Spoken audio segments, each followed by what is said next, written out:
നമസ്കാരം. ചോതി നക്ഷത്രത്തിൽ ജനിച്ചവർക്ക് അഭയം പ്രാപിച്ചു വരുന്നവർക്ക് ആശ്രയം നൽകുവാനുള്ള അവസരം മനസ്സമാധാനത്തിനും ആത്മാഭിമാനത്തിനും കൃതാർത്ഥതയ്ക്കും വഴിയൊരുക്കുവാനിടയുണ്ട്. ഈശ്വര പ്രാർത്ഥനകളാൽ സങ്കീർണമായിട്ടുള്ള പ്രശ്നങ്ങളെ അഭിമുഖീകരിക്കുവാൻ സാധിക്കും. മാതാപിതാക്കളുടെ ആവശ്യങ്ങൾ വേണ്ട വിധത്തിൽ നിർവഹിക്കുവാനിടവരും. പഠിച്ച വിദ്യയോടനുബന്ധമായ ഉദ്യോഗം ലഭിക്കുവാനോ നിലവിലുള്ള ഉദ്യോഗത്തിൽ സ്ഥാനക്കയറ്റം ലഭിക്കുവാനോ സാധ്യത കാണുന്നു. പ്രവർത്തന മേഖലകളിൽ നിന്നും സാമ്പത്തിക പുരോഗതി ഉണ്ടാകും.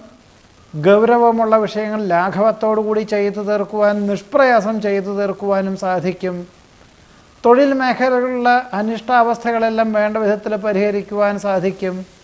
നിരവധി കാര്യങ്ങൾ നിശ്ചിത സമയപരിധിക്കുള്ളിൽ ചെയ്തു തീർക്കുവാൻ സാധിക്കുന്നത് വഴി സൽകീർത്തിയും സജ്ജനപ്രീതിയും ഉണ്ടാകും. മംഗളകർമ്മങ്ങളിൽ സജീവ സാന്നിധ്യം വേണ്ടിവരും. ഈശ്വര പ്രാർത്ഥനകളാൽ സർവകാര്യ വിജയം നേടുവാനിടയുണ്ട്. ആരോഗ്യം തൃപ്തികരമായിരിക്കുമെങ്കിലും വീഴ്ചകളുണ്ടാവാതെ സൂക്ഷിക്കേണ്ടതാണ് എന്നുകൂടി പറയുന്നു. ചോതി നക്ഷത്രത്തിൽ ജനിച്ചവരുടെ ഈ ആഴ്ചയിലെ ഫലങ്ങളാണ് പറഞ്ഞത്. നമസ്കാരം.